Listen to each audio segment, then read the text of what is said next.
With Senior Counsel Kalonzo Musyoka, former Attorney General, na mimi mwenyewe ni wakili, we want to tell the people of this county and this country that there should be no confusion about the election date. Yes. Yes. The election date has already been announced by IEBC. And IEBC is the only institution mandated by our constitution to announce that date, to supervise those elections, and to oversee the next general election. And they have already announced the 10th of August 2027 as the election date. So we're exactly 1 year to that date. And I know that many people in Kitui County and in Kenya, many of them are saying one term, therefore we're exactly 364 days to one term. It is coming.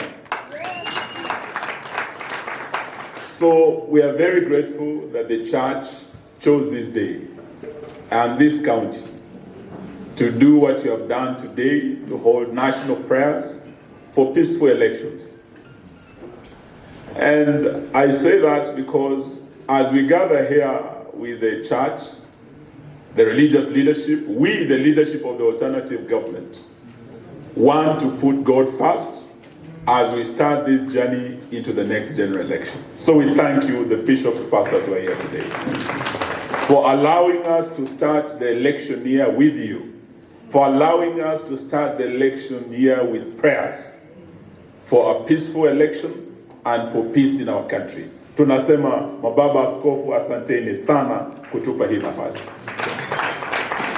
On the other side, the government of the day is also sitting, as we sit here in Kitui County, and we have heard President William Ruto say that the broad-based government must win the next general election by the grace of God.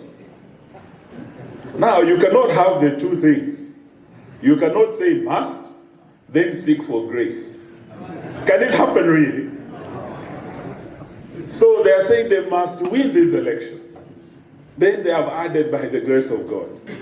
We, the alternative government, have come here with our spiritual fathers to pray that the united alternative government wins the next general election by the grace of God. And for us, the Bible says grace is sufficient.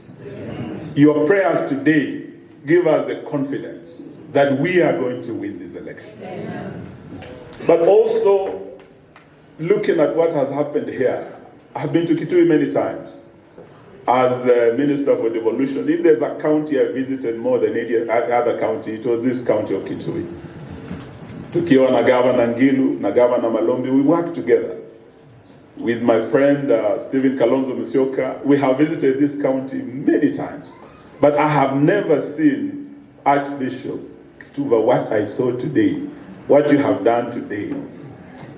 Bringing the soil, not just of this county, of the entire country. The soil came from different counties across the country. I have never seen anything like that. But you have also sought the blessing of our land. And when you listen to our national anthem, it is a prayer to God, the God of all creation blesses our land and nation. That is what we have done in this county today.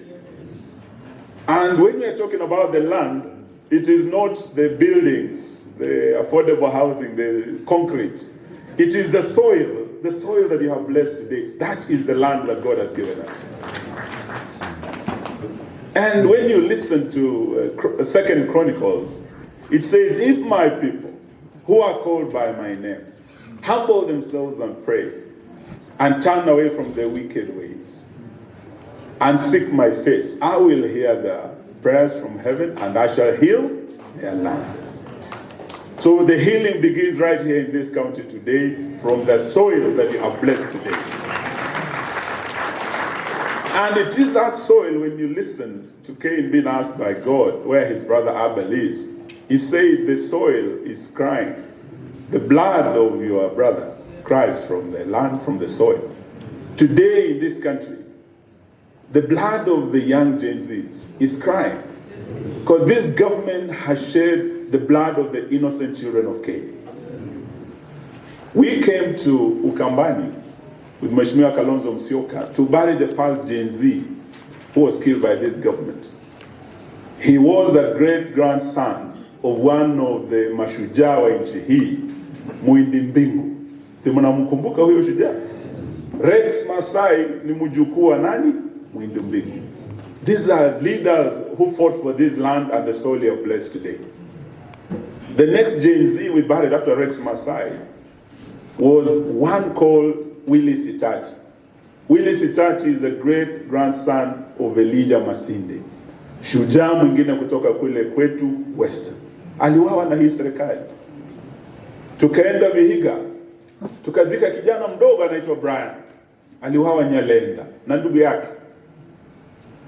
Na tukarudi Makueni na Mheshimiwa Kalonzo tena, tukazika mwingine anaitwa Brian tena. Na Mheshimiwa Kalonzo na ndugu yangu Junior wakamjengea nyumba pale.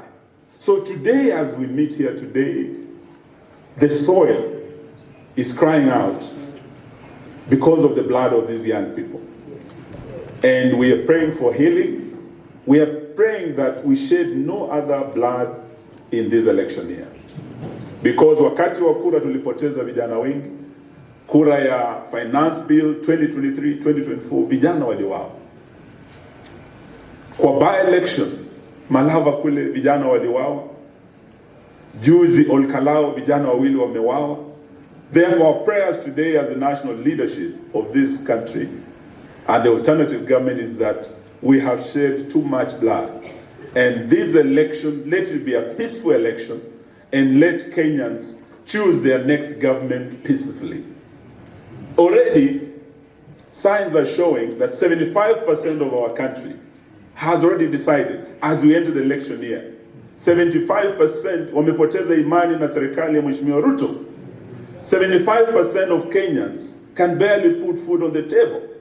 Nauli ndio hiyo imepanda, mafuta imepanda, mambo ya chakula, mambo ya karo ya shule, kila kitu. But they are saying they are waiting for that day to vote out this government. So IEBC, today as we start the first day of the election year, we want to reiterate our call as the United Alternative Government. We came to offices last year. We put some demands on the table, including the discredited technology that we used in the last election, Smartmatics. The first day of the election year, you have not told this country whether you have terminated Smartmatics, which technology we are going to use in the next 11 months in this election. Therefore, we're asking, instead of asking for a conference to talk about Vision 2060, Bwana Ruto, you have entered the lame duck presidency stage, beginning today. The only thing we can talk about are peaceful elections, credible elections, and we need actually an election conference where all stakeholders, including you, the bishops, the church, come together, the politicians, civil society. We sit together as a Kenyan family to ask ourselves with IEBC, how prepared are we to hold an election in this country in the next 11 months? That is the most urgent issue today. It is not Vision 2060. Sababu hata Vision 2030 haijakamilika. Na hao wenzetu walipoingia wakaweka Vision 2030 wapi? Kando. Wakaleta kitu ya bottom up.